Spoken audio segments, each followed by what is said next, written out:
Muy buenas noches, mis alumnos de la Universidad Ciudadana de Nuevo León. Vamos a ver una clase más de filosofía del derecho. Por aquí ya tenemos un archivo que en este caso pues es donde nos vamos a basar para empezar por ahí a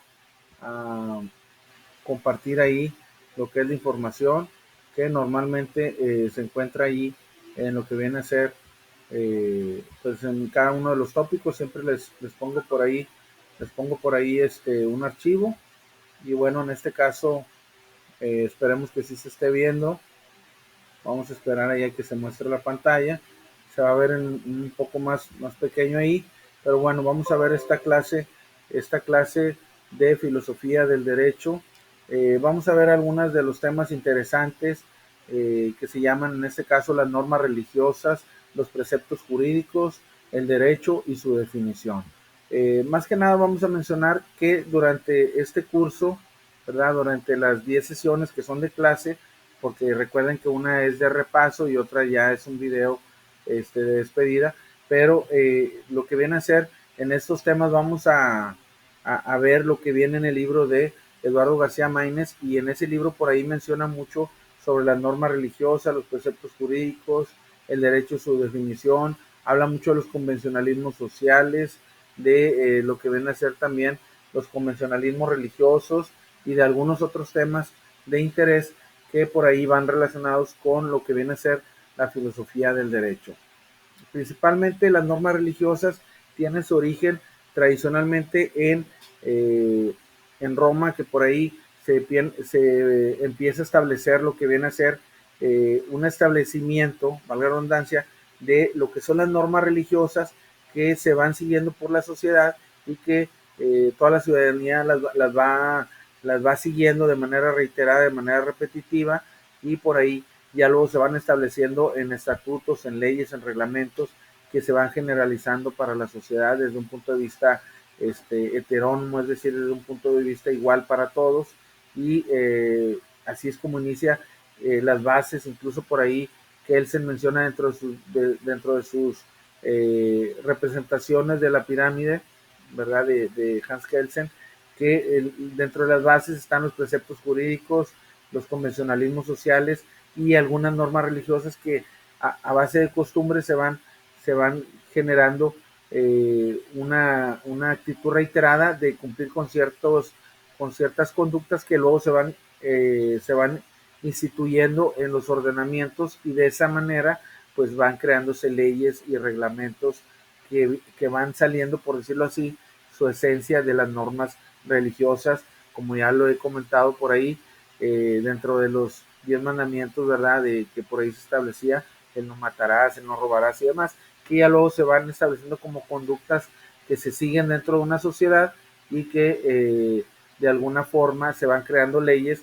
Por ejemplo, en los códigos penales que está establecido el homicidio, el que prive la vida a otro, ¿verdad? Pues comete el delito de homicidio, el robo, que es apoderarse un bien inmueble sin consentimiento de quien tenga derecho a disponer de él, y así sucesivamente, ¿verdad? Que por ahí hay un libro muy bueno ahí de Derecho Penal de Pavón Vasconcelos, y sabemos que el Código Penal Federal pues ya establece ahí lo que vienen a ser los delitos graves y los delitos leves.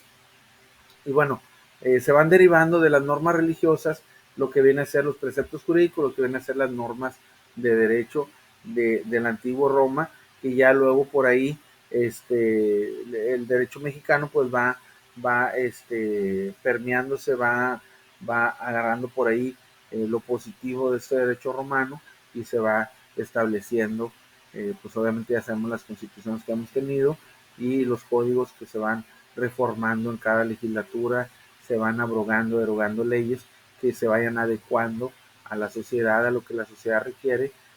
Por ejemplo, el feminicidio que pues estaba cometiéndose muy reiteradamente, y ahora ya se estableció una pena pues máxima de 60 años de cárcel a quien sea comprobable que cometió el delito de feminicidio. Entonces por ahí pues es lo que la sociedad va requiriendo. Pues obviamente los diputados, senadores en cada legislatura pues tienen que ir adecuándolo para mejora en la sociedad. Entonces las normas religiosas, su origen tradicionalmente, según aquí lo que investigamos de Eduardo García Maínez y otros autores, La aparición de estas normas religiosas precede a las jurídicas, es decir, que, como lo mencioné, fueron antes que las normas jurídicas y han sentado la base para la configuración del sistema legal. Es por ello que en muchas culturas, aún existiendo un sistema legal más o menos laico, es decir, sin distinción de religión, que legisla el correcto comportamiento de los ciudadanos,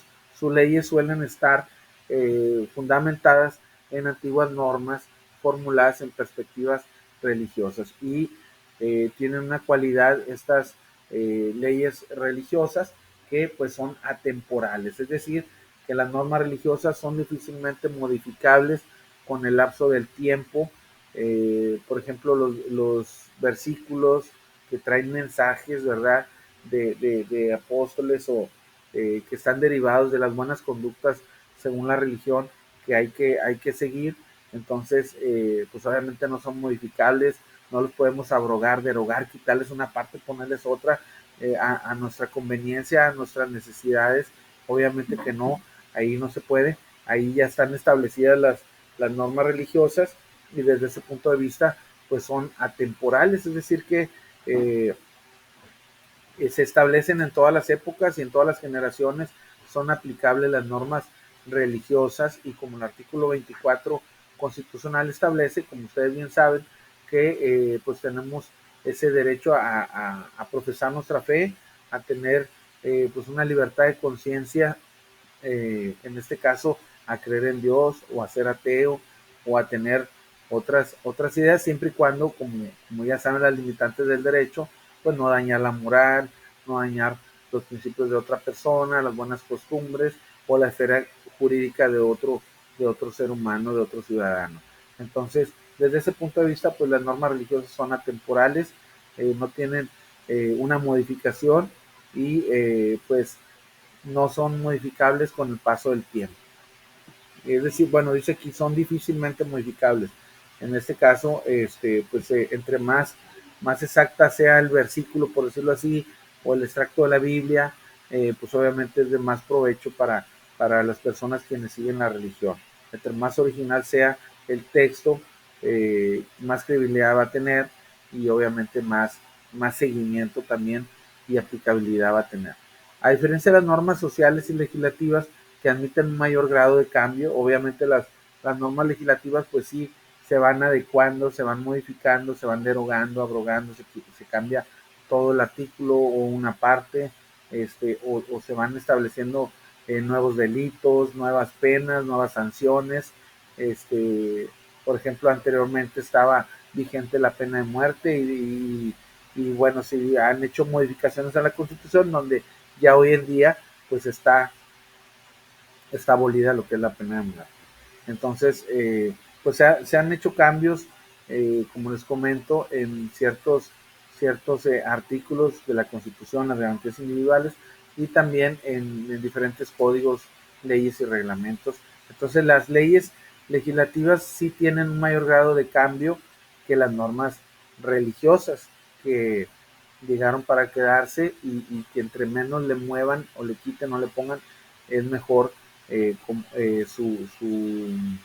sentido, su interpretación, su contenido. Entonces, su contexto, su connotación y denotación. Entonces, pueden permanecer cientos de años sin modificación alguna lo que son las normas por ahí religiosas. Y luego pasamos al tema de los preceptos jurídicos, que por ahí en lo que investigamos, la disposición de la autoridad que tiene eficacia jurídica y forma parte del ordenamiento jurídico generalmente impone deberes o concede derechos y debe ser cumplido por todos aquellos a quienes es de aplicación. También se denomina norma jurídica o disposición jurídica. Entonces es un sinónimo este término de precepto jurídico, de norma jurídica o disposición jurídica. ¿Qué es una norma jurídica? Pues una regla que está establecida en un ordenamiento jurídico de cómo debemos comportarnos y que en caso de no cumplir con esa disposición, obviamente hay una sanción que es, por ejemplo, el Código Penal establece una sanción que puede ser privativa de libertad, una sanción que puede ser de pecuniaria, que en este caso, o puede ser una sanción de cárcel, de pena de años de prisión, ¿verdad? Que obviamente están ahí ya establecidas minuciosamente y que desde este punto de vista de la filosofía, pues una norma jurídica es una disposición que es heterónoma, bilateral, coercible y exterior, ¿sí? Entonces, el derecho, pues, es el elemento regulador de estas relaciones sociales. Entonces, ahí el derecho y su definición, pues, podemos tomar en cuenta que el derecho, pues, es un conjunto de principios y de normas generalmente inspirados en ideas de justicia, de orden, que regulan las relaciones humanas en toda sociedad, cuya observancia pues viene a ser más que nada inspirado en ideas de justicia, de orden, que regulan las relaciones humanas en toda la sociedad y cuya observancia es impuesta de forma coactiva por parte del poder público. Entonces, por ahí tenemos como definiciones, la más común es que el derecho es un conjunto de normas que regulan la conducta del hombre en la sociedad. Esa es una de las definiciones más comunes que tenemos. Y también pues los atributos del derecho, las características del derecho, que por ejemplo es bilateral, es decir, que impone derechos e impone obligaciones, ¿verdad? Nos gusta mucho ver cuáles son nuestros derechos, ¿verdad? Por ejemplo, entramos a la Ley Federal del Trabajo y vemos, tengo derecho a 6 días de vacaciones el primer año de trabajo. Y va aumentando 2 días de manera subsecuente hasta llegar a 12 y luego cada 5 años va a aumentar 2. Pues qué bien.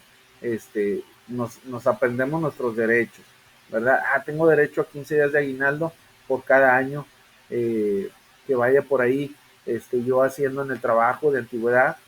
Obviamente que hay trabajos, sobre todo aquí en Nuevo León, empresas que sabemos que pagan prestaciones muy superiores a la ley, es decir que ellos, como les comento, pues tienen no 15 días de aguinaldo, sino 2 o 3 meses, y no vamos a decir, cuando nos conviene, no vamos a decir, oiga, disculpe, yo nada más tengo derecho a 15 días, según la ley hizo lo mínimo, me dieron 2 meses, aquí está el dinero.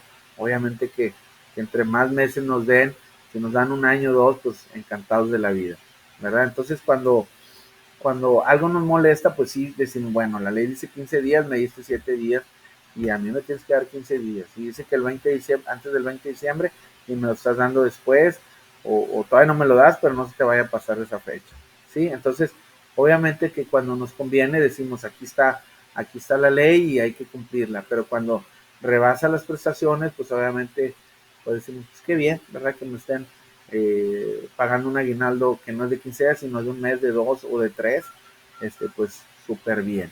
Entonces, pues esto es lo mínimo, ¿verdad? Que tenemos que siempre saber de la Ley Federal del Trabajo, y desde esto lo menciono, ¿verdad? Porque mencioné el atributo del derecho, que es bilateral, es decir, que establece derechos, como ya les dije, la Ley Federal del Trabajo establece derechos para el trabajador, pero también hay obligaciones que hay que cumplir. Por ejemplo, en un caso de divorcio, obviamente para el cónyuge que incurrió en una causal para que se diera el divorcio, o que ahorita ya también hay el divorcio encausado, pero cuando se daba esos casos de que había una causal, pues obviamente y todavía pues tiene la obligación por ahí de otorgar una pensión alimenticia, ¿verdad? Que así viene en el apartado del Código Civil, los alimentos, pero obviamente no nomás son los alimentos, abarca el calzado, el vestido, cuotas escolares y demás gastos que un ser humano realiza durante su vida, y obviamente pues el padre de familia tiene ese deber, ¿verdad? Y esa obligación de sanear esos huecos, esas necesidades de su hijo, y pues es obligación. Entonces también tenemos que cumplir con las obligaciones de un horario en un trabajo, de ir ciertos días que ya están ubicados que tenemos que ir, y obviamente pues tenemos que cumplir con las obligaciones para también poder gozar tranquilamente de nuestros derechos, ¿verdad? Tengo la obligación de trabajar y tengo el derecho de cobrar, y obviamente pues es el fruto de mi trabajo. Entonces es muy agradable cumplir con tus obligaciones gustosamente, para que gustosamente también puedas cobrar tu sueldo y de alguna manera pues disfrutarlo o aplicarlo en tus necesidades cotidianas. Entonces, bueno, pues la definición del derecho, la más común que yo investigué, porque hay diferentes definiciones, pero la más común es esa que por ahí pudiera venir en el examen parcial, conjunto de normas que regulan la conducta del hombre en la sociedad. Ese es el derecho en términos generales y es la definición más aceptable, conjunto de normas que regulan la conducta del hombre en la sociedad. Y los atributos: bilateral, que ya expliqué, imponen derechos y obligaciones; exterior, que se aplica a actos exteriores, actos materializados o tentativas también, que es también, en este caso, dijimos, coercible, es decir, se aplica un contra la voluntad de la persona. Entonces, desde ese punto de vista es bilateral, es exterior, es coercible, ¿verdad? Y bueno, pues y es heterónomo, ¿verdad? Porque autónomo, sabemos que, por ejemplo, la moral es autónoma, yo voy creando mi moral, y heterónomo es que, pues, se aplica para todos, ¿sí? Entonces, desde ese punto de vista, estamos analizando lo que viene a ser los atributos del derecho. Conjunto de normas que regulan la conducta de la sociedad: bilateral, heterónomo, coercible y exterior. Esos son los atributos. A diferencia de la moral, que es unilateral, es incoercible, es interior, ¿verdad? Y es autónomo, ¿sí? Porque cada quien va creando su moral y la va modificando de acuerdo a sus creencias, de acuerdo a sus vivencias o de acuerdo a sus conveniencias también. Entonces, bueno, pues hasta ahí el tema que vimos. Ustedes ven que a veces son temas muy cortos, pero yo trato de enriquecerlos, de buscarle de aquí y de allá más información de más autores. Ahí les dejo en el tópico de la semana, les dejo la actividad que, bueno, en algunas ocasiones va a ser un cuestionario de 5 preguntitas que ustedes van a contestar ahí en la plataforma, y en otras ocasiones un resumen de 2 cuartillas del tema con su portada y su conclusión, que puede ser una breve conclusión de media cuartilla, y ahí es donde yo sinceramente me enfoco más para leer lo que ustedes expresan, lo que ustedes entienden, y sus puntos de vista, que son también muy importantes y muy respetables, para ir generando un conocimiento positivo en esta materia de filosofía del derecho, que por ahí está el libro de Eduardo García Maínez, que también escribió el libro de Introducción al Derecho, pero también el de Filosofía del Derecho. Entonces, bueno, pues hasta ahí el tema de la semana. Yo sé que algunos no se conectan porque trabajan, porque tienen compromisos, porque tienen familia, y yo entiendo, pero sí pueden, en una oportunidad, pues vean el video y comenten: maestro, ya ve el video, y bueno, pues ahí yo estoy al pendiente y a sus órdenes en la plataforma de la Universidad Ciudadana de Nuevo León. Cualquier asunto, ahí me lo hacen saber. Y por ahí hay un foro para que dura un mes el foro, para que por favor entren ahí, comenten. Son 2 comentarios, uno acerca de lo que piensan de los temas, y otro de réplica. Si es que por ahí alguien comentó, pues hacen una réplica de algún comentario de manera respetuosa acerca de sus compañeros, o en todo caso, pues hacen 2 comentarios de opinión para que puedan ir sumando puntos que son bien importantes en su calificación. Entonces, bueno, pues hasta aquí el tema de la semana. Ya nos veremos en otras clases más adelante, y bueno, pues ahí continuamos al pendiente y a la orden en la plataforma. Que pasen una excelente semana y hasta pronto.